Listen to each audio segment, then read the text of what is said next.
আজকে আমরা যেটা নিয়ে আলোচনা করব সেটা হচ্ছে ম্যাক্রোলাইটস ক্লাস অফ অ্যান্টিবায়োটিক নিয়ে আলোচনা করব। প্রধানত আমরা ম্যাক্রোলাইটস নিয়ে পড়ব, ম্যাক্রোলাইটস এর মেকানিজম অফ অ্যাকশন শিখব। তার পাশাপাশি আমরা কিছুটা ক্লিন্ডামাইসিনের মেকানিজম অফ অ্যাকশন নিয়ে আলোচনা করব এবং ক্লোরামফেনিক্যালের মেকানিজম অফ অ্যাকশন নিয়ে আলোচনা করব। কেন করব? কারণ আমরা দেখব যে ম্যাক্রোলাইটস এর যে মেকানিজম অফ অ্যাকশন তার অনেকটা কাছাকাছি মেকানিজম অফ অ্যাকশন হচ্ছে ক্লিন্ডামাইসিন এবং ক্লোরামফেনিক্যালের, একদম এক্সাক্ট এক না কিন্তু অনেকটা কাছাকাছি। সেই জন্য আমি যখন ম্যাক্রোলাইটস এর মেকানিজম অফ অ্যাকশনটা পড়বো আমরা তার সঙ্গে সঙ্গে ক্লিন্ডামাইসিন আর ক্লোরামফেনিক্যালের মেকানিজম অফ অ্যাকশনটা পড়বো। তাহলে আমরা আজকে কোনটা নিয়ে আলোচনা করছি? Macrolides. Macrolides class of antibiotics. তার মানে আমি কি বুঝতে পারছি? ম্যাক্রোলাইটস হচ্ছে এমন একটা ক্লাস যার মধ্যে কিছু অ্যান্টিবায়োটিক পড়ে, তাই তো? এই ম্যাক্রোলাইটস ক্লাসের মধ্যে যে সকল অ্যান্টিবায়োটিক গুলো পড়ে সেগুলো হচ্ছে প্রধানত ব্যাকটেরিওস্ট্যাটিক অ্যান্টিবায়োটিক। তারা কি? তারা হচ্ছে ব্যাকটেরিওস্ট্যাটিক অ্যান্টিবায়োটিক। ব্যাকটেরিওস্ট্যাটিক অ্যান্টিবায়োটিক। আমরা আলোচনা করেছিলাম যখন আমরা অ্যান্টিবায়োটিক নিয়ে আলোচনা শুরু করেছিলাম যে অ্যান্টিবায়োটিককে আমরা দুটো ভাগে ভাগ করতে পারি, একটা হচ্ছে ব্যাকটেরিসাইডাল অ্যান্টিবায়োটিক, একটা হচ্ছে ব্যাকটেরিওস্ট্যাটিক অ্যান্টিবায়োটিক। ব্যাকটেরিসাইডাল অ্যান্টিবায়োটিক কোনগুলোকে বলি? যে সকল অ্যান্টিবায়োটিক ব্যাকটেরিয়াকে ডাইরেক্টলি কিল করে। মনে আছে যখন আমরা অ্যামক্সিসিলিনের মেকানিজম অফ অ্যাকশন পড়েছিলাম আমরা কি পড়েছিলাম? অ্যামক্সিসিলিন হচ্ছে ব্যাকটেরিসাইডাল অ্যান্টিবায়োটিক। ব্যাকটেরিসাইডাল মানে এরা ব্যাকটেরিয়াকে কি করছে? ডাইরেক্টলি কিল করছে। আজকে আমরা বলছি ম্যাক্রোলাইটস। ম্যাক্রোলাইটস কি? ম্যাক্রোলাইটস হচ্ছে ব্যাকটেরিওস্ট্যাটিক অ্যান্টিবায়োটিক। তার মানে কি? এরা ব্যাকটেরিয়াকে ডাইরেক্টলি কিল করছে না, এরা কি করছে? এরা ব্যাকটেরিয়ার গ্রোথটাকে ইনহিবিট করে দিচ্ছে যাতে ব্যাকটেরিয়া মাল্টিপ্লাই করতে না পারে। বোঝাতে পারলাম? কিভাবে করছে পরে আসছি। এবার ম্যাক্রোলাইটস কি সবসময় ব্যাকটেরিওস্ট্যাটিক অ্যান্টিবায়োটিক? না, প্রধানত হচ্ছে ম্যাক্রোলাইটস ব্যাকটেরিওস্ট্যাটিক অ্যান্টিবায়োটিক। কিছু স্পেশাল কেস থাকে যেখানে আমরা ম্যাক্রোলাইটসকে ব্যাকটেরিসাইডাল অ্যান্টিবায়োটিক হিসাবেও দেখতে পাই। যেমন যদি আমরা দেখি কনসেন্ট্রেশন প্রচুর হয়ে গেছে তাহলে কিন্তু ম্যাক্রোলাইটস কিছু কিছু ক্ষেত্রে সেখানে ব্যাকটেরিসাইডাল অ্যান্টিবায়োটিকের মতো কাজ করে। বা যদি এরকম দেখা যায় যে সাসেপ্টেবল ব্যাকটেরিয়া যেগুলো রয়েছে, প্রচন্ড রকমের সাসেপ্টেবল ব্যাকটেরিয়াগুলো, সেখানেও সেসব ক্ষেত্রে ম্যাক্রোলাইটস কিছু ক্ষেত্রে ব্যাকটেরিসাইডাল অ্যান্টিবায়োটিকের মতো কাজ করে। কিন্তু প্রধানত আমরা যদি বলি যে ম্যাক্রোলাইটস কিরকম ধরনের অ্যান্টিবায়োটিক, ম্যাক্রোলাইটস হচ্ছে ব্যাকটেরিওস্ট্যাটিক অ্যান্টিবায়োটিক। মানে সবসময় সে কিন্তু ব্যাকটেরিসাইডাল না, কিছু বিশেষ ক্ষেত্রে দেখা যেতে পারে যে ম্যাক্রোলাইটস ব্যাকটেরিসাইডাল অ্যান্টিবায়োটিকের মতো কাজ করছে, কিন্তু প্রধানত ম্যাক্রোলাইটস হচ্ছে ব্যাকটেরিওস্ট্যাটিক অ্যান্টিবায়োটিক। বোঝাতে পারলাম? এরা কি করে? এরা ব্যাকটেরিয়ার যে প্রোটিন সিনথেসিস হয় সেটাকে ইনহিবিট করে দেয়। তাহলে ম্যাক্রোলাইটস কি করেছে? Inhibits bacterial protein synthesis. আমি লিখে দিচ্ছি, পরে আমরা ডিটেইলসে আসবো। ম্যাক্রোলাইটস কিভাবে কাজ করছে? Inhibits bacterial protein synthesis.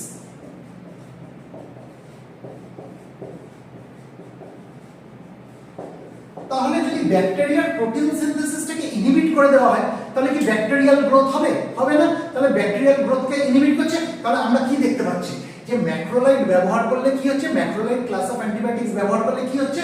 এরা ব্যাকটেরিয়াল প্রোটিন সিনথেসিসটাকে ইনহিবিট করে দিচ্ছে, যার জন্য ব্যাকটেরিয়াগুলো আর মাল্টিপ্লাই করতে পারছে না। Bacteria can not multiply. Bacteria can not multiply. তাহলে অ্যাজ এ ম্যাক্রোলাইটস কি ব্যাকটেরিয়াকে ডাইরেক্টলি কিল করছে? না, বেশিরভাগ ক্ষেত্রে করছে না, কোনো রেয়ার কেসে করছে, স্পেশাল কন্ডিশনে করছে, সেটা অন্য জিনিস। ম্যাক্রোলাইটস কি করছে? প্রধানত ব্যাকটেরিয়ার প্রোটিন সিনথেসিসটাকে ইনহিবিট করে দিচ্ছে, যার জন্য ব্যাকটেরিয়াগুলো আর মাল্টিপ্লাই করতে পারছে না। সেই জন্য ম্যাক্রোলাইটস ক্লাস অফ অ্যান্টিবায়োটিক্স গুলো কি? ব্যাকটেরিওস্ট্যাটিক অ্যান্টিবায়োটিক, ব্যাকটেরিসাইডাল অ্যান্টিবায়োটিক না। বোঝাতে পারলাম? এবার এই যে ম্যাক্রোলাইটস, এই ক্লাস অফ অ্যান্টিবায়োটিকের নামগুলো কেন ম্যাক্রোলাইটস এসেছে? ম্যাক্রো কথার মানে কি? ম্যাক্রো কথার মানে হচ্ছে লার্জ। আমি এটা বুঝছি, ঠিক আছে? ম্যাক্রোলাইটস নামটা কোত্থেকে আসলো? ম্যাক্রোলাইটস নামটা কোত্থেকে আসলো? ম্যাক্রো কথার মানে কি? ম্যাক্রো কথার মানে হচ্ছে লার্জ। ম্যাক্রো মানে লার্জ। আমরা জানি মাইক্রো মানে ছোট, ম্যাক্রো মানে বড়, তাই ম্যাক্রো কথা মানে হচ্ছে লার্জ। আর লাইট, এখানে তো দুটো শব্দ, একটা ম্যাক্রো একটা লাইট। লাইট কথাটা কোথা থেকে এসেছে? লাইট এসেছে ল্যাকটোন থেকে। লাইট কথাটা কোথা থেকে এসেছে? From lactone. তার মানে আমরা কি দেখলাম, ম্যাক্রো কথাটা এসেছে, ম্যাক্রো মানে হচ্ছে লার্জ, আর লাইট কথাটা এসেছে ল্যাকটোন থেকে। তার মানে আমরা যদি ম্যাক্রোলাইটস এর স্ট্রাকচারটা দেখি, আমরা এখানে লার্জ ল্যাকটোন রিং দেখতে পাবো। তার মানে ম্যাক্রোলাইটের স্ট্রাকচার আমরা কি দেখতে পাবো, ম্যাক্রোলাইটের স্ট্রাকচারে আমরা কি দেখতে পাবো, আমরা বড় সড়ো আকারের একটা ল্যাকটোন রিং দেখতে পাবো, যেটা বলে ম্যাক্রোসাইক্লিক ল্যাকটোন রিং। তাহলে আমরা ম্যাক্রোলাইটের স্ট্রাকচারে কি দেখতে পাচ্ছি, লার্জ ল্যাকটোন রিং দেখতে পাচ্ছি, লার্জ ল্যাকটোন রিং দেখতে পাচ্ছি। ঠিক যেরকম আমরা বিটা ল্যাকটাম অ্যান্টিবায়োটিক পড়ার সময় আমরা কি পড়েছিলাম, সেখানে আমরা কি দেখতে পাই, তার স্ট্রাকচারের মধ্যে বিটা ল্যাকটাম রিং রয়েছে। যে সকল অ্যান্টিবায়োটিকের স্ট্রাকচারের মধ্যে বিটা ল্যাকটাম রিং থাকে তাদেরকে আমরা কি বলি, বিটা ল্যাকটাম অ্যান্টিবায়োটিক। ঠিক সেরকম আমরা যদি ম্যাক্রোলাইট দেখি, তার স্ট্রাকচারের মধ্যে আমরা কি দেখতে পাচ্ছি, লার্জ ল্যাকটোন রিং রয়েছে। এই যে লার্জ ল্যাকটোন রিং যেটা রয়েছে, এটাকে বলে ম্যাক্রোসাইক্লিক ল্যাকটোন রিং। এটাকে কি বলা হয়, ম্যাক্রোসাইক্লিক ল্যাকটোন রিং। এই অবধি আশা করি আমাদের কাছে পরিষ্কার হয়ে গেল। তার মানে ম্যাক্রোলাইটস হচ্ছে এমন ক্লাস অফ অ্যান্টিবায়োটিক যেগুলো হচ্ছে ব্যাকটেরিওস্ট্যাটিক অ্যান্টিবায়োটিক। তারা কিভাবে কাজ করে, সহজভাবে বলতে গেলে তারা ব্যাকটেরিয়ার প্রোটিন সিনথেসিসটাকে ইনহিবিট করে দেয়, তাই ব্যাকটেরিয়া মাল্টিপ্লাই করতে পারে না। এবার ম্যাক্রোলাইট নামটা কোথা থেকে এসেছে, দুটো শব্দ থেকে। ম্যাক্রো মানে হচ্ছে লার্জ, আর লাইট কথাটা এসেছে ল্যাকটোন থেকে। তার মানে ম্যাক্রোলাইটের স্ট্রাকচারের মধ্যে আমরা কি দেখতে পাবো, লার্জ ল্যাকটোন রিং দেখতে পাবো, যেটাকে বলা হয় ম্যাক্রোসাইক্লিক ল্যাকটোন রিং। এই অবধি পরিষ্কার। এবার ম্যাক্রোলাইটস এর মধ্যে কি কি ধরনের অ্যান্টিবায়োটিক পড়ে, ম্যাক্রোলাইটস ক্লাস অফ অ্যান্টিবায়োটিকের মধ্যে কোন কোন অ্যান্টিবায়োটিক গুলো পড়ে, সেগুলো একটু আলোচনা করে নিই। তাহলে এটা বুঝছি।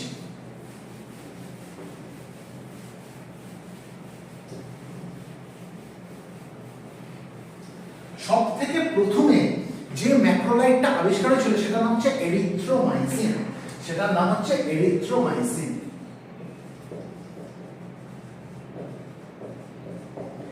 এটা হচ্ছে ফার্স্ট ম্যাক্রোলাইট ডিসকভার্ড। কত সালে হয়েছিল, 1952 তে। 1952 তে প্রথম যে ম্যাক্রোলাইটটা ডিসকভার হয়েছিল সেটার নাম হচ্ছে এরিথ্রোমাইসিন। তারপরে অনেক ম্যাক্রোলাইট আবিষ্কার হয়েছে, কিন্তু সবথেকে পপুলার ম্যাক্রোলাইট যেগুলো আমরা ব্যবহার করে থাকি, তার যদি উদাহরণ দিতে হয়, সেগুলো হচ্ছে অ্যাজিথ্রোমাইসিন,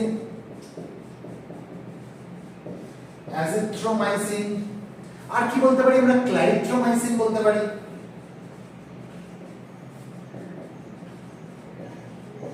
ক্ল্যারিথ্রোমাইসিন। অনেক উদাহরণ দেওয়া যেতে পারে, রক্সিথ্রোমাইসিন আমরা বলতে পারি।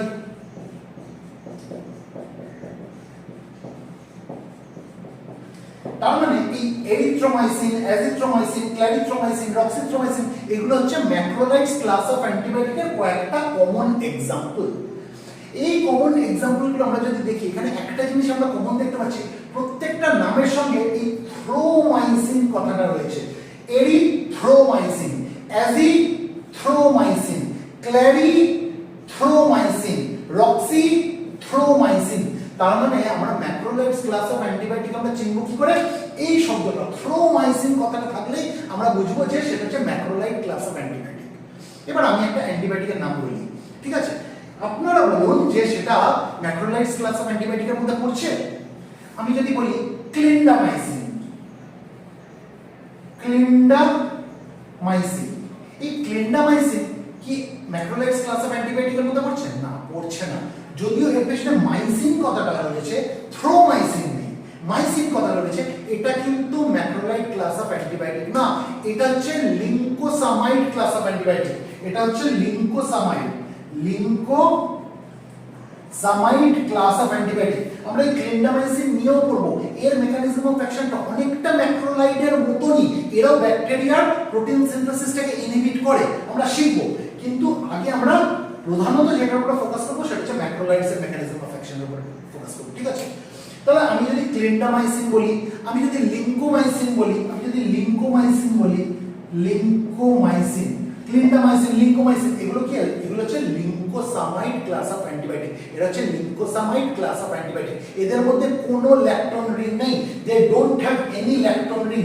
এদের মধ্যে কোনো ল্যাকটোন রিং নেই, কিন্তু ম্যাক্রোলাইটস এর মধ্যে কিন্তু ল্যাকটোন রিং রয়েছে, এবং সেটা বড় সড়ো আকারের lactone ring, large lactone ring, যেটাকে আমরা কি বলেছি, যার নাম হচ্ছে ম্যাক্রোসাইক্লিক ল্যাকটোন রিং। বোঝাতে পারলাম? তাহলে এতক্ষণের আলোচনায় আমাদের যদি ম্যাক্রোলাইটস ক্লাস অফ অ্যান্টিবায়োটিকের কয়েকটা উদাহরণ দিতে, কয়েকটা एग्जांपल দিতে আমি কি বলতে পারি? Erythromycin, azithromycin, clarithromycin, roxithromycin. এই অবধি পরিষ্কার? আচ্ছা, এই ম্যাক্রোলাইটস ক্লাস অফ অ্যান্টিবায়োটিকের মেকানিজম অফ অ্যাকশন পড়ার পাশাপাশি আমরা কি বললাম ক্লিন্ডামাইসিনের মেকানিজম অফ অ্যাকশন পড়ব, তার পাশাপাশি আমরা ক্লোরামফেনিকলেরও মেকানিজম অফ অ্যাকশন পড়ব। ক্লোরামফেনিকল, ক্লোরামফেনিকল, কেন ক্লোরামফেনিকলের মেকানিজম অফ অ্যাকশন পড়ব? ক্লোরামফেনিকল কি ম্যাক্রোলাইটস এর মধ্যে পড়ে? ম্যাক্রোলাইটস ক্লাস অফ অ্যান্টিবায়োটিক্স এর মধ্যে ক্লোরামফেনিকল পড়ে না? পড়ে না। ক্লোরামফেনিকল কিসের মধ্যে পড়ে? Amphenicol class of antibiotics, amphenicol class of antibiotics, amphenicol class of antibiotics. তাহলে ক্লোরামফেনিকল যদি অ্যামফেনিকল ক্লাস অফ অ্যান্টিবায়োটিক্স এর মধ্যে পড়ে, তাহলে আমরা কেন ক্লোরামফেনিকলকে ম্যাক্রোলাইটের সঙ্গে পড়ব? কারণ আমরা দেখব ক্লোরামফেনিকলের মেকানিজম অফ অ্যাকশন অনেকটা ম্যাক্রোলাইটের মতো, পুরোটা না, অনেকটা ম্যাক্রোলাইটের মতো। অর্থাৎ ক্লোরামফেনিকল কিন্তু ব্যাকটেরিয়াল প্রোটিন সিনথেসিসটাকে ইনহিবিট করে, ক্লিন্ডামাইসিনও কিন্তু ব্যাকটেরিয়াল প্রোটিন সিনথেসিসটাকে ইনহিবিট করে, আর ম্যাক্রোলাইটসও কিন্তু ব্যাকটেরিয়াল প্রোটিন সিনথেসিসটাকে ইনহিবিট করে। এবং এদের প্রভাবটা কোথায় পাবো? যে মেন অর্গানেল যেটা প্রোটিন সিনথেসিস করাতে সাহায্য করে, অর্থাৎ রাইবোসোম, ব্যাকটেরিয়াল রাইবোসোম, তার উপরেই এরা তিনজনেই প্রভাব ফেলে। এবং ওই রাইবোসোমের আমরা দেখব যে ব্যাকটেরিয়াল রাইবোসোমের দুখানা সাব ইউনিট আছে, একটা বড় সাব ইউনিট, একটা ছোট সাব ইউনিট। পরে বলবো বড় সাব ইউনিট যেটা হচ্ছে তার উপরে ক্লোরামফেনিকলও প্রভাব ফেলে, ক্লিন্ডামাইসিনও প্রভাব ফেলে এবং ম্যাক্রোলাইটসও প্রভাব ফেলে। আমরা পরে সেগুলো ডিটেইলসে আসবো। আপাতত কি জানলাম আমরা? যে ম্যাক্রোলাইটস ক্লাস অফ অ্যান্টিবায়োটিক্স এর एग्जांपल বলতে আমরা কি বলবো? এরিথ্রোমাইসিন, অ্যাজিথ্রোমাইসিন, ক্ল্যারিথ্রোমাইসিন এবং রক্সিথ্রোমাইসিন। ঠিক আছে? এবার আমরা এই যে বললাম ব্যাকটেরিয়াল প্রোটিন সিনথেসিসকে এই macrolides class of antibiotics, chloramphenicol এবং ক্লিন্ডামাইসিন এরা প্রোটিন সিনথেসিস, ব্যাকটেরিয়াল প্রোটিন সিনথেসিসটাকে ইনহিবিট করছে। তাহলে আমাকে যেটা জানতে হবে ব্যাকটেরিয়া তার প্রোটিন সিনথেসিস করে কিভাবে। তাহলে ব্যাকটেরিয়া কিভাবে প্রোটিন সিনথেসিস করে সেটা আমি যদি জানতে পারি, তাহলে আমার বুঝতে সুবিধা হবে সেই প্রোটিন সিনথেসিসটাকে ইনহিবিট কি করে করা যায়। তাহলে আমাদের কাছে কিন্তু এদের মেকানিজম অফ অ্যাকশনটা ক্লিয়ার হয়ে যাবে। তাহলে আমি এটা বুঝছি।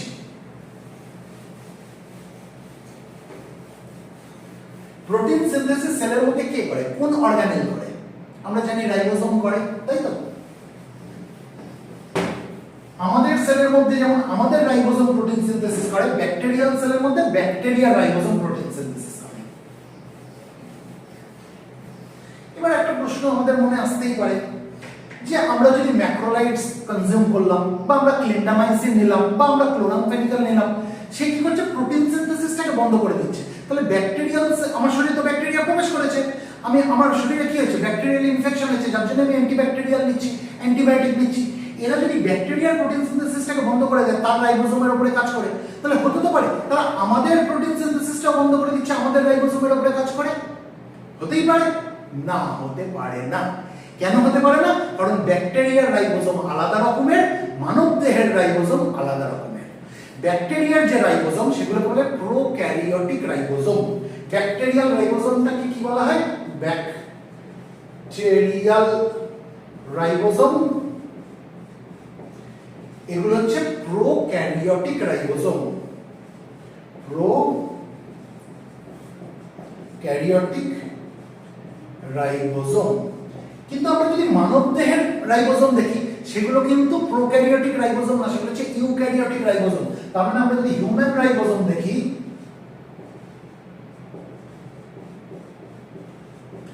হিউম্যান রাইবোসোমটা কি? এটা হচ্ছে ইউক্যারিওটিক রাইবোসোম।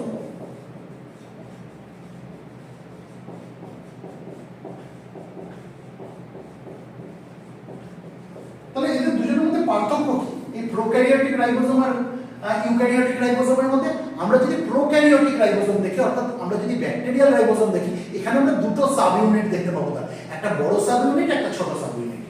একটা বড় সাব ইউনিট দেখতে পাবো আর একটা ছোট সাব ইউনিট দেখতে পাবো। আমরা যদি ইউক্যারিওটিক রাইবোসোম দেখি, এখানেও আমরা একটা বড় সাব ইউনিট দেখতে পাবো, একটা ছোট সাব ইউনিট দেখতে পাবো। তাহলে পার্থক্যটা কোথায়? পার্থক্য হচ্ছে ব্যাকটেরিয়াল রাইবোসোম অর্থাৎ প্রোক্যারিওটিক রাইবোসোমের ক্ষেত্রে এই যে বড় সাব ইউনিট, এটা হচ্ছে 50s সাব ইউনিট, এটা হচ্ছে 50s সাব ইউনিট। আর যেটা ছোট সাব ইউনিট সেটা হচ্ছে 30s সাব ইউনিট। বোঝাতে পারলাম? আর আমরা যদি হিউম্যান রাইবোজোম দেখি অর্থাৎ ইউক্যারিওটিক রাইবোজোম দেখি, সেখানে যেটা বড় সাবইউনিট, যেটা লার্জার সাবইউনিট, এটা হচ্ছে 60s সাবইউনিট।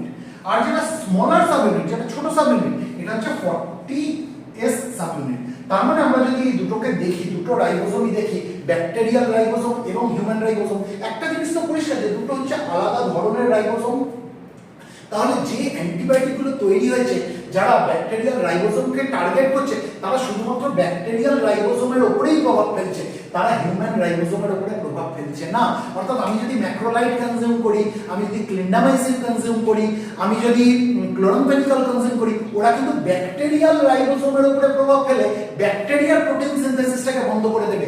সেগুলো কিন্তু আমাদের হিউম্যান রাইবোজোমের উপরে কোনো প্রভাব ফেলবে না। তাই হিউম্যান রাইবোজোমের কোনো প্রোটিন সিনথেসিস ইনহিবিটেড হবে না। এই অবধি পরিষ্কার? আচ্ছা, তাহলে হিউম্যান রাইবোজোম নিয়ে আমরা আলোচনা করছি না, আমরা কি নিয়ে আলোচনা করব? ব্যাকটেরিয়াল রাইবোজোম নিয়ে। ব্যাকটেরিয়া কিভাবে প্রোটিন সিনথেসিস করে। মুচ্ছি আমি এটা।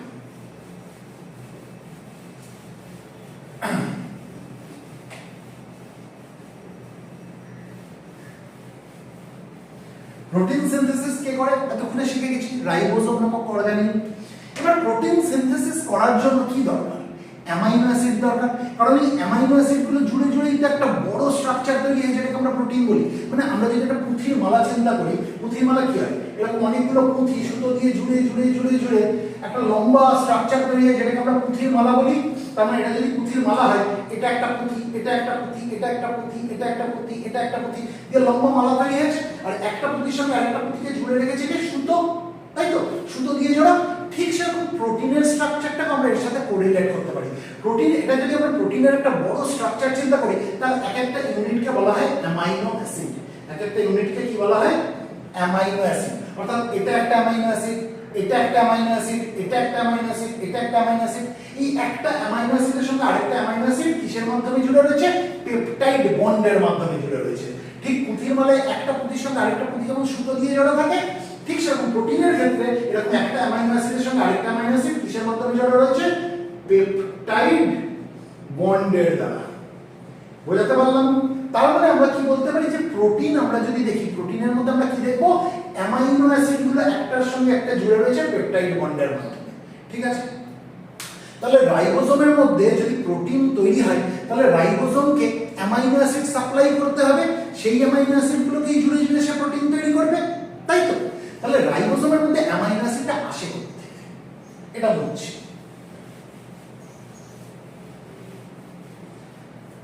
আমি ধরে নিলাম এটা আমি একটা ব্যাকটেরিয়াল রাইবোজোম আছি। কি বলেছি? একটা লার্জার সাবইউনিট থাকে, তাই তো? আর একটা স্মলার সাবইউনিট থাকে। ব্যাকটেরিয়াল রাইবোজোমের ক্ষেত্রে লার্জার সাবইউনিটটাকে কি বলা হয়? আমি বলেছিলাম 50s। আর যেটা স্মলার সাবইউনিট সেটাকে কি বলা হয় বলেছিলাম আমি? 30s। এবার এই রাইবোজোমের মধ্যে অ্যামাইনো অ্যাসিডকে ঢুকতে হবে। আমি ধরে নিলাম এই পুরো বোর্ডটা হচ্ছে একটা সেল, ব্যাকটেরিয়াল সেল। ঠিক আছে? তাহলে এখানে এখানে এগুলো কি? এগুলো সাইটোপ্লাজম, এগুলো সাইটোপ্লাজম, তাই তো? আর তার মধ্যে অর্গানেলটা কি? এটা হচ্ছে রাইবোজোম। এবার সাইটোপ্লাজমের মধ্যে অ্যামাইনো অ্যাসিড তৈরি হয়। সাইটোপ্লাজমের মধ্যে অ্যামাইনো অ্যাসিড তৈরি হয়। কার্বন এবং নাইট্রোজেন, কার্বন এবং নাইট্রোজেন এই দুটোর প্রভাবে সাইটোপ্লাজমের মধ্যে কি তৈরি হলো? অ্যামাইনো অ্যাসিড তৈরি হলো। আমি ধরে নিলাম এটা একটা অ্যামাইনো অ্যাসিড তৈরি হয়েছে। Amino acid. এবার এই অ্যামাইনো অ্যাসিডটাকে কোথায় ঢুকতে হবে? এই রাইবোজোমের মধ্যে ঢুকতে হবে। তবেই না এই অ্যামাইনো অ্যাসিড একটার পর একটা ঢুকবে, আর তার সাথে অ্যামাইনো অ্যাসিড ঢুকতে লাগবে রাইবোজোমের মধ্যে, হয়ে তারপর প্রোটিন তৈরি হবে। এবার এই যে 50s সাবইউনিট আর 30s সাবইউনিট রয়েছে, এই 30s সাবইউনিটের আমরা একটা জায়গা পাবো, যে জায়গাটাকে বলা হয় ডিকোডিং সেন্টার। এই জায়গাটাকে বলা হয় ডিকোডিং সেন্টার।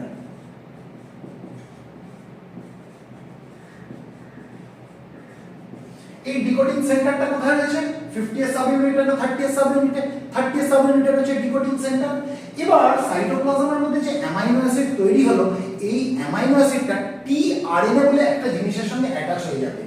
মানে আমি যদি ধরি যে এটা হচ্ছে টিআরএনএ, এটা হচ্ছে টিআরএনএ, ঠিক আছে? টিআরএনএ, টিআরএনএ মানে হচ্ছে ট্রান্সফার আরএনএ, ট্রান্সফার আরএনএ।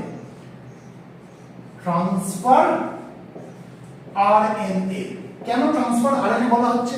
তার কারণ হচ্ছে এই টিআরএনএ গুলো হচ্ছে খুব ছোট একটা আরএনএ মলিকিউল, যারা কি করে অ্যামাইনো অ্যাসিডকে নিজের সঙ্গে আটকাবে, আটকে এটাকে রাইবোসোমের মধ্যে ঢুকিয়ে দেবে। তার মানে রাইবোসোমের মধ্যে অ্যামাইনো অ্যাসিড কিন্তু একা ঢুকতে পারবে না, তাকে যদি রাইবোসোমের মধ্যে ঢুকতে হয় তাকে কি করতে হবে? এই টিএনএর হাত ধরে ঢুকতে হবে। তাহলে আমরা কি দেখবো? এই যে অ্যামাইনো অ্যাসিড যেটা সাইটোপ্লাজমের মধ্যে তৈরি হয়েছে, এটা এসে টিআরএনএ এর সঙ্গে এরকম করে আটকে গেল। এই অ্যামাইনো অ্যাসিডটা এসে টিআরএনএ এর সঙ্গে আটকে গেল। তাহলে এটা যদি টিআরএনএ হয়, এটা কি? এটা হচ্ছে অ্যামাইনো অ্যাসিড। এবার এই যে টিআরএনএ এর সঙ্গে অ্যামাইনো অ্যাসিড যে জুড়ে গেল, টিআরএনএ এর সঙ্গে যে অ্যামাইনো অ্যাসিড জুড়ে গেল, এই যে জিনিসটা তৈরি হলো, এটাকে বলা হয় অ্যামাইনো অ্যাসাইল টিআরএনএ। তাহলে এটা কি তৈরি হলো? আমি একটা অন্য কালি দিয়ে লিখে দিই। এই যে জিনিসটা তৈরি হলো, এটাকে বলা হয় অ্যামাইনো অ্যাসাইল টিআরএনএ। টিআরএনএ কি বলে? টিআরএনএ কি? টিআরএনএ হচ্ছে ট্রান্সফার আরএনএ। এরা অ্যামাইনো অ্যাসিডকে ট্রান্সফার করছে, একটা জায়গা থেকে নিয়ে এসে কোথায় ঢুকিয়ে দিচ্ছে? রাইবোসোমের মধ্যে ঢুকিয়ে দিচ্ছে। তাই এদেরকে টিআরএনএ বলা হচ্ছে ট্রান্সফার আরএনএ। এই টিআরএনএ এর সঙ্গে যখন অ্যামাইনো অ্যাসিড জুড়ে গেল, তখন জিনিসটাকে বলা হচ্ছে অ্যামাইনো অ্যাসাইল টিআরএনএ। প্রথমে অ্যামাইনো অ্যাসিড আলাদা ছিল, টিআরএনএ আলাদা ছিল, এটা জুড়ে গেল, তখন কি তৈরি হলো? Amino acyl tRNA. বোঝাতে পারলাম? এই অ্যামাইনো অ্যাসাইল টিআরএনএ যে তৈরি হলো, এই অ্যামাইনো অ্যাসিডের সঙ্গে এই টিআরএনএ কে জুড়তে কে সাহায্য করলো? এক প্রকার এনজাইম সাহায্য করলো। তার নাম হচ্ছে amino acyl tRNA synthetase. Amino acyl tRNA synthetase. Amino acyl tRNA synthetase. এই অ্যামাইনো অ্যাসাইল টিআরএনএ সিনথেটেজ নামক এনজাইমটা কি করলো? অ্যামাইনো অ্যাসিডকে টিআরএনএ এর সঙ্গে জুড়ে দিল। এবার এই যে অ্যামাইনো অ্যাসাইল টিআরএনএ যেটা তৈরি হলো, যেখানে অ্যামাইনো অ্যাসিড টিআরএনএ এর সঙ্গে জুড়ে রয়েছে, এরা এবার ব্যাকটেরিয়াল রাইবোসোমের মধ্যে ঢুকবে। কোথা দিয়ে ঢুকবে? এই যে 30th সাবইউনিট যেটা বলেছিলাম, স্মল যে সাবইউনিটটা, স্মলার সাবইউনিট যেটা রয়েছে রাইবোসোমের, সেখানে যে ডিকোডিং সেন্টার রয়েছে, এখান দিয়ে এই অ্যামাইনো অ্যাসাইল টিআরএনএটা কোথায় চলে আসলো? রাইবোসোমের মধ্যে চলে আসলো। বোঝাতে পারলাম? বোঝাতে পারলাম? এবার রাইবোসোমের মধ্যে আমরা তিনটে সাইট দেখতে পাবো। রাইবোসোমের মধ্যে তিনটে সাইট। এই একটা সাইট, এই সাইটটাকে বলা হয় এ সাইট, অর্থাৎ অ্যামাইনো অ্যাসাইল সাইট। আমি এখানে এ বলে লিখছি, এ সাইট নামটা লিখে দিচ্ছি। এ সাইট মানে হচ্ছে amino acyl site. Amino acyl site, A site. এর পরে আমরা আরেকটা সাইট এখানে দেখতে পাবো এরকম। এই সাইটটাকে বলা হয় পি সাইট। এই সাইটটাকে বলা হয় P site. P site. P site মানে কি? পি সাইট মানে হচ্ছে পেপটিডিল সাইট। Peptidyl site.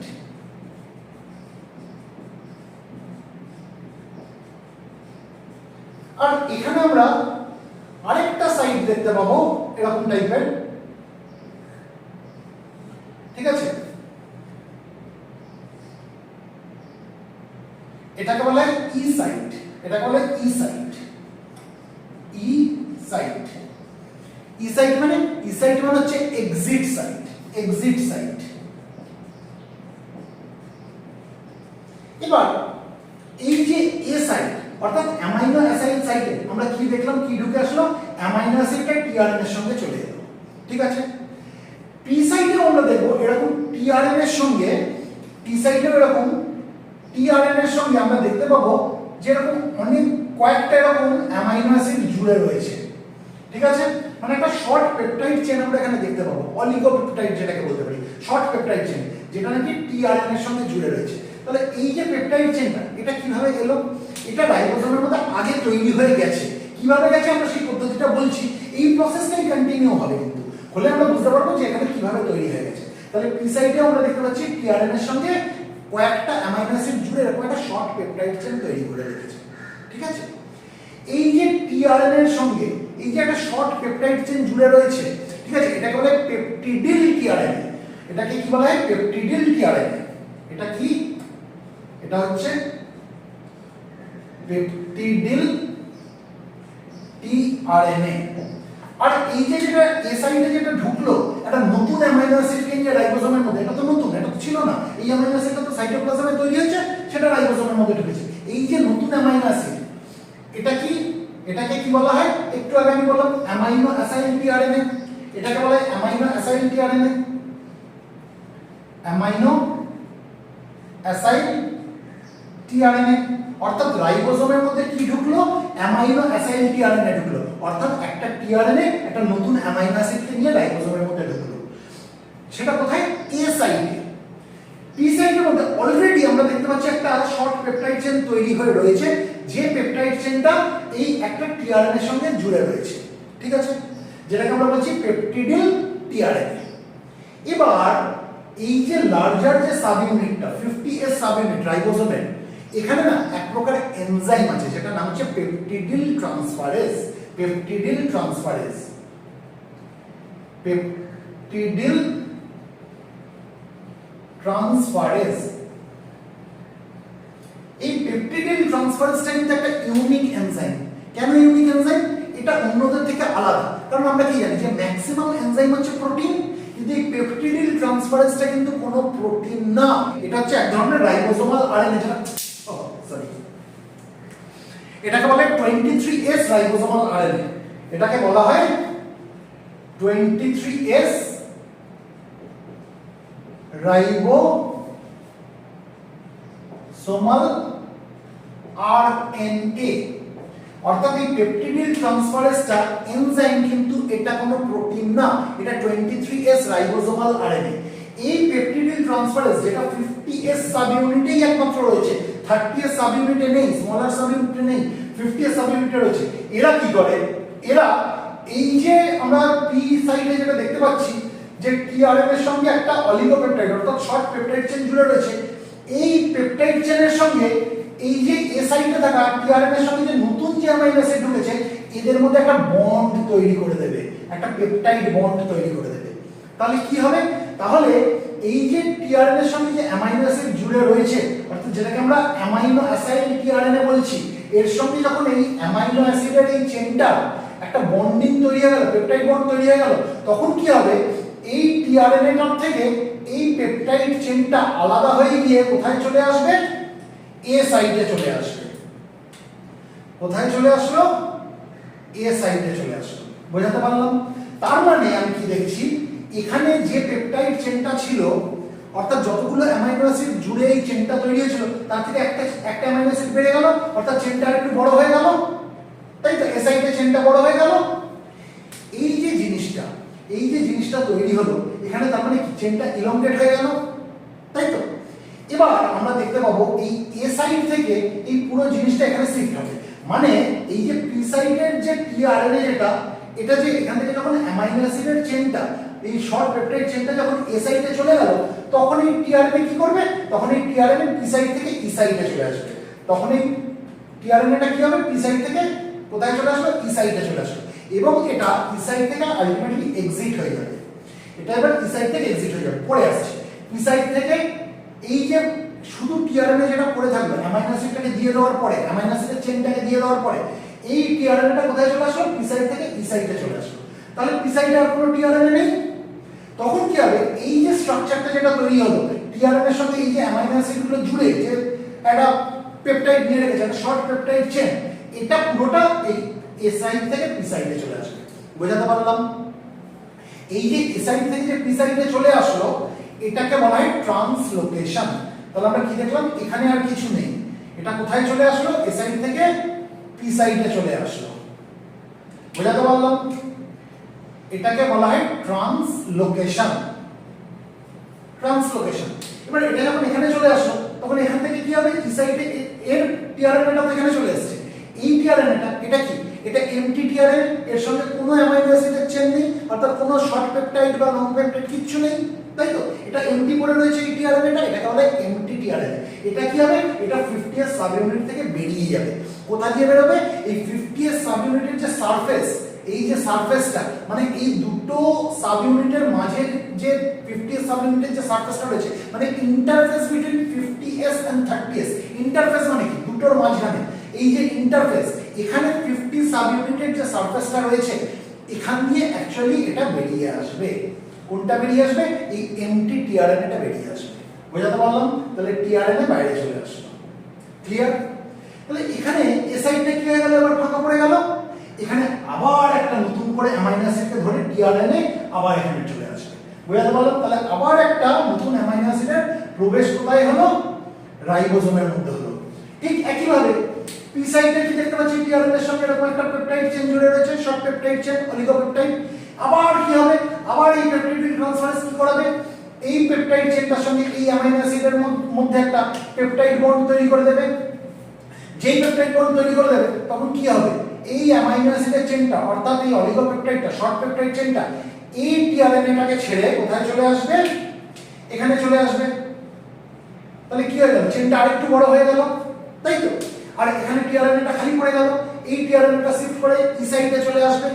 এবার এটা যে একটু বড় হয়ে গেল চেনটা, এই এ সাইড থেকে তখন কি হবে? ট্রান্সলোকেশন হবে। এটা কোথায় চলে আসবে? এটা পি সাইডে চলে আসবে। বোঝাতে পারছি? এই যে ট্রান্সলোকেশনটা এখানে চলে আসলো, আবার এ সাইডটা খালি পড়ে যাবে। আলটিমেটলি এরকম করতে করতে কি দেখছি? এই যে পেপটাইড চেনটা, এটা growing peptide chain. Growing peptide chain মানে চেনটা আস্তে আস্তে বড় হতে লাগছে, এটাকে বলে গ্রোয়িং পেপটাইড চেন। এবার এটা বড় হতে হতে যখন একটা নির্দিষ্ট জায়গায় চলে যাবে তখন আমরা দেখব এই 50 সাব ইউনিটের মধ্যে একটা টানেল রয়েছে, যে টানেলের মাধ্যমে এই পেপটাইড চেনটা যেটা অনেকটা বড় হয়ে গেছে সেটা রাইবোজোমকে ছেড়ে বাইরে বেরিয়ে আসবে। এই যে টানেলটা, এটাকে বলে পেপটাইড এক্সিট টানেল। মানে এরকম কোন একটা টানেল এখানে রয়েছে, এরকম টানেল রয়েছে। যখন এই পেপটাইড চেনটা অনেক বড় হয়ে যাবে তখন এই টানেলের ভেতর দিয়ে কি হয়ে যাবে? পেপটাইড চেনটা রাইবোজোমের বাইরে চলে আসবে। তাহলে এইভাবে প্রোটিন সিনথেসিসটা হচ্ছে। এবার আমাকে একটা জিনিস বুঝতে হবে যে আমি যদি কোনোভাবে এই টানেলটাকে বন্ধ করে দিই, তাহলে কি আর ভেতরে যে পেপটাইড চেন যেটা তৈরি হয়ে গেছে বড় সড়ো, সেটা কি আর এই টানেল দিয়ে বাইরে আসতে পারবে?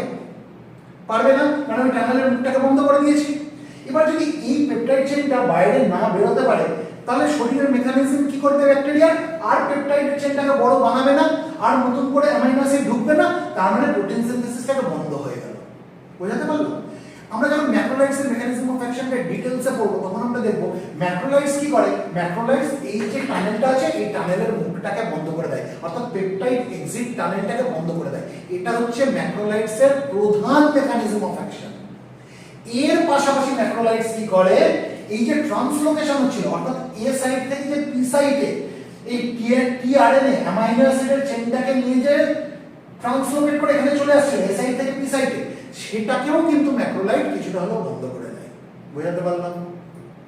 তাহলে আমাকে যদি কেউ জিজ্ঞেস করে ম্যাক্রোলাইটের মেকানিজম অফ অ্যাকশন কি, আমি কি বলবো? ম্যাক্রোলাইটের মেকানিজম অফ অ্যাকশন হচ্ছে ব্যাকটেরিয়াল প্রোটিন সিনথেসিসটাকে ইনহিবিট করে দেয়, যার কারণে ব্যাকটেরিয়া মাল্টিপ্লাই করতে পারে না। প্রোটিন সিনথেসিসটাকে কিভাবে ইনহিবিট করছে? ম্যাক্রোলাইট কি করছে?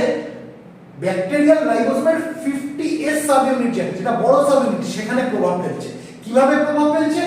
এই যে টানেল যেটা রয়েছে পেপটাইড এক্সিট টানেল, এই পেপটাইড এক্সিট টানেলটাকে ম্যাক্রোলাইট ব্লক করে দেয়।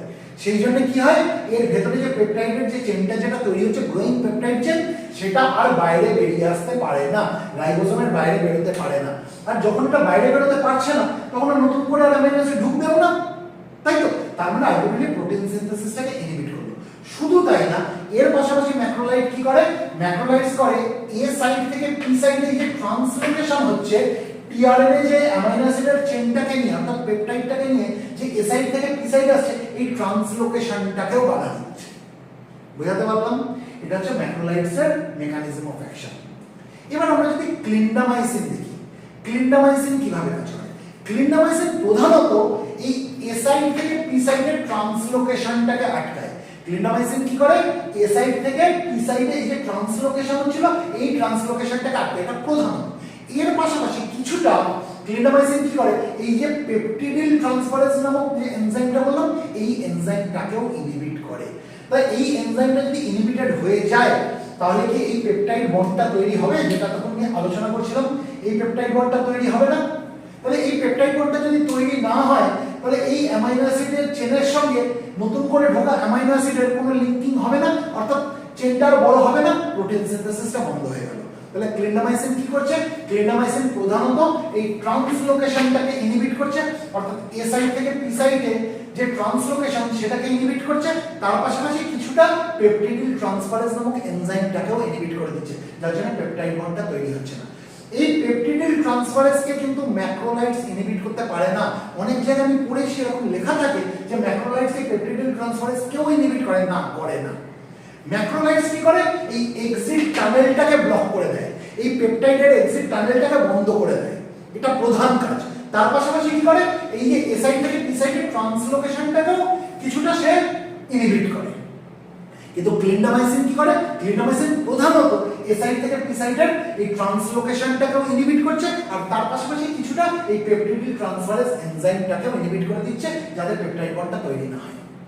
এবার আসি ক্লোরামফেনিক্যাল। ক্লোরামফেনিক্যাল কি করে, ক্লোরামফেনিক্যাল প্রধানত এই পেপটিডিল ট্রান্সফারেজ এনজাইমটাকে ইনহিবিট করে। মানে ক্লিন্ডামাইসিন তো করছে, ক্লিন্ডামাইসিন যতটা করছে তার থেকে অনেক ভালোভাবে, অনেক বেশি করে ক্লোরামফেনিক্যাল কি হচ্ছে, এই পেপটিডিল ট্রান্সফারেজ এনজাইমটাকে ইনহিবিট করে দিচ্ছে। তাহলে এই পেপটিডিল ট্রান্সফারেজটা যদি ইনহিবিটেড হয়ে যায়, তাহলে এই পেপটাইড বন্ডটা তৈরি হচ্ছে না।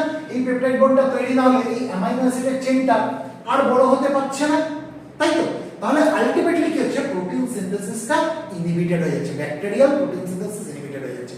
তার মানে ম্যাক্রোলাইডসের মেকানিজম অফ অ্যাকশন, ক্লোরামফেনিক্যালের মেকানিজম অফ অ্যাকশন, ক্লিন্ডামাইসিনের মেকানিজম অফ অ্যাকশন আমরা যদি বলি, আমরা সহজভাবে কি বলতে পারি, এরা তিনজনই হচ্ছে ব্যাকটেরিওস্ট্যাটিক অ্যান্টিবায়োটিক। এদের তিনজনেরই কাজ হচ্ছে ব্যাকটেরিয়াল প্রোটিন সিনথেসিসটাকে ইনহিবিট করা, আর এদের তিনজনেরই প্রভাব হচ্ছে ব্যাকটেরিয়াল রাইবোসোমের লার্জার যে সাবইউনিট 50th সাবইউনিটের উপরে প্রভাব ফেলা। এবার যদি আরেকটু ম্যাক্রো ডিটেইলসে ঢুকি, এবার এই 50th সাবইউনিটের কোথায় প্রভাব ফেলছে ম্যাক্রোলাইড? প্রধানত যেটা প্রভাব ফেলছে সেটা হচ্ছে এই পেপটাইডের যে এক্সিট টানেল, সেই এক্সিট টানেলটাকে বন্ধ করে দিচ্ছে। এবং তার পাশাপাশি ম্যাক্রোলাইড কি করছে, ম্যাক্রোলাইড এই ট্রান্সলোকেশনটা এ সাইড থেকে পি সাইডে, এই যে ট্রান্সলোকেশন, এই ট্রান্সলোকেশনটাকেও কিছুটা ইনহিবিট করছে। ক্লিন্ডামাইসিন কি করছে, ক্লিন্ডামাইসিন প্রধানত এই ট্রান্সলোকেশনটাকে ইনহিবিট করছে, এ সাইড থেকে পি সাইডে এই যে চলে আসছে, এই ট্রান্সলোকেশনটাকে প্রধানত ইনহিবিট করছে। তার পাশাপাশি কি করছে, কিছুটা এই পেপটিডিল ট্রান্সফারেজকেও সে ইনহিবিট করছে, পেপটিডিল ট্রান্সফারেজ নামক এনজাইমটাকে ইনহিবিট করছে, যার কারণে কি হচ্ছে, এই পেপটাইড বন্ডটা তৈরি হচ্ছে না। আর পেপটাইড বন্ড তৈরি না হলে কি হবে, অ্যামাইনো অ্যাসিডের চেইনটা বড় হবে না, প্রোটিন সিনথেসিস ইনহিবিটেড হয়ে গেল, তাই তো? আর ক্লোরামফেনিক্যাল কি করছে, ক্লোরামফেনিক্যাল খুব স্ট্রংলি, খুব ভালোভাবে এই পেপটিডিল ট্রান্সফারেজটাকে ইনহিবিট করে দিচ্ছে, সেটা ক্লিন্ডামাইসিনের থেকেও ভালোভাবে করছে। তাহলে এই পেপটিডিল ট্রান্সফারেজ যদি ইনহিবিটেড হয়ে যায়, তাহলে কি হবে, এই পেপটাইড বন্ডটা তৈরি হবে না। পেপটাইড বন্ড তৈরি হলে এই একটা করে অ্যামাইনো অ্যাসিড ঢুকছে, পেপটাইড বন্ড তৈরি হচ্ছে, অ্যামাইনো অ্যাসিডের চেইনটা বড় হচ্ছে, আবার একটা অ্যামাইনো অ্যাসিড ঢুকছে, পেপটাইড বন্ড তৈরি হচ্ছে, অ্যামাইনো অ্যাসিডের চেইনটা বড় হচ্ছে। এরকম করতে করতে আস্তে আস্তে এই চেইনটা কি হচ্ছে, গ্রো করছে, গ্রোয়িং চেইন তৈরি হচ্ছে, পেপটাইডের একটা গ্রোয়িং চেইন তৈরি হচ্ছে, অ্যামাইনো অ্যাসিডের একটা গ্রোয়িং চেইন তৈরি হচ্ছে, হয়ে গিয়ে সেটা বড় চেইন হয়ে যাচ্ছে, সেটা এক্সিট টানেল দিয়ে বাইরে চলে আসছে, পেপটাইড এক্সিট টানেল দিয়ে সেটা বাইরে চলে আসছে। তাহলে আমি যদি পেপটিডিল ট্রান্সফারেজকে ইনহিবিট করে দিতে পারি, তাহলে কি হবে, পেপটাইড বন্ড তৈরি হবে না, তাহলে এই অ্যামাইনো অ্যাসিডের চেইনটা আর বাড়বে না, অর্থাৎ গ্রোয়িং পেপটাইড চেইন আমি দেখতে পাবো না, অর্থাৎ প্রোটিন সিনথেসিসটা ইনহিবিটেড হয়ে গেল। বুঝাতে পারলাম? তাহলে এটা হচ্ছে mainly mechanism of action of macrolides. তার পাশে আমি কিছুটা একটু হাইলাইট করে দিলাম যে ক্লিন্ডামাইসিন কিভাবে কাজ করে, তার মেকানিজম অফ অ্যাকশন, আর ক্লোরামফেনিক্যালের মেকানিজম অফ অ্যাকশন। আচ্ছা, একটা কথা আমি এখানে একটু মিস করে গেছি, সেটা হচ্ছে যখন এই টিআরএনএ এর সঙ্গে একটা অ্যামাইনো অ্যাসিড জুড়ে রয়েছে, এই যে জায়গাটা, এই টিআরএনএ এর সঙ্গে একটা অ্যামাইনো অ্যাসিড জুড়ে রয়েছে, এটাকে আমরা বলছি অ্যামাইনো অ্যাসাইল টিআরএনএ। কিন্তু যখন এই টিআরএনএ এর সঙ্গে আমরা, এখানে আমি অলরেডি আলোচনা করেছি, টিআরএনএ এর সঙ্গে যখন আমরা দেখব যে এখানে একটা পেপটাইড চেইন জুড়ে রয়েছে, তখন আমরা সেটা কি বলছি, পেপটিডিল টিআরএনএ। এবার এই অ্যামাইনো অ্যাসিডের চেইনটা, অর্থাৎ এই শর্ট পেপটাইড যেটা অলিগোপেপটাইড, এটা যখন কি এ সাইডে ঢুকেছে, পি সাইড থেকে এ সাইডে ঢুকেছে, তখন আমরা কি দেখছি, এই টিআরএনএটার সঙ্গে কিন্তু তখন আর একটা অ্যামাইনো অ্যাসিড জুড়ে নেই, এখানে এই একটা অ্যামাইনো অ্যাসিডের সঙ্গে পেপটাইড বন্ড তৈরি করে আমি কি দেখছি, এই শর্ট অ্যামাইনো অ্যাসিডের চেইনটাও জুড়ে গেছে। তার মানে এখানে টিআরএনএ এর সঙ্গে একটা পেপটাইডের আমরা চেইন দেখতে পাচ্ছি। এটাকে কিন্তু তখন আমরা অ্যামাইনো অ্যাসাইল টিআরএনএ বলবো না, তখন আমরা এটাকে কি বলবো, পেপটিডিল টিআরএনএ। অর্থাৎ এখানে যেমন আমরা পেপটিডিল টিআরএনএ বলছিলাম, এখানে আমরা পেপটিডিল টিআরএনএ বলবো। তাহলে আমরা ট্রান্সলোকেশনটা কার দেখলাম, পেপটিডিল টিআরএনএটা এ সাইড থেকে পি সাইডে চলে আসে। বুঝাতে পারলাম? তার মানে এ সাইড থেকে পি সাইডে কার ট্রান্সলোকেশন হলো, পেপটিডিল টিআরএনএ ট্রান্সলোকেশন হলো। এই যে পেপটিডিল টিআরএনএ ট্রান্সলোকেশন, এটাকে বন্ধ কে করছে, প্রধানত ক্লিন্ডামাইসিন করছে, তাই তো? তার পাশাপাশি ক্লিন্ডামাইসিন এই পেপটিডিল ট্রান্সফারেজকেও কিছুটা ইনহিবিট করছে, আর ম্যাক্রোলাইডস কি করছে, প্রধানত এই যে পেপটাইডের যে এক্সিট টানেল সেটাকে ব্লক করে দিচ্ছে, তার পাশাপাশি এই যে ট্রান্সলোকেশনটাকেও কিছুটা ইনহিবিট করছে। কিসের translocation? Peptidyl tRNA translocation from A site to P site, অর্থাৎ অ্যামাইনো অ্যাসাইল সাইট থেকে পেপটিডিল সাইটে, এ সাইট থেকে পি সাইটে এই যে এটা পেপটিডিল টিআরএনএর যে ট্রান্সলোকেশন হচ্ছে এটাকেও কিছুটা ম্যাক্রোলাইড ইনহিবিট করে দিচ্ছে। তাহলে আমার মনে হয় আমাদের কাছে কিন্তু ম্যাক্রোলাইডস এর মেকানিজম অফ অ্যাকশন, ক্লিন্ডামাইসিনের মেকানিজম অফ অ্যাকশন এবং ক্লোরামফেনিকলের মেকানিজম অফ অ্যাকশন অনেকটা পরিষ্কার হয়ে গেল।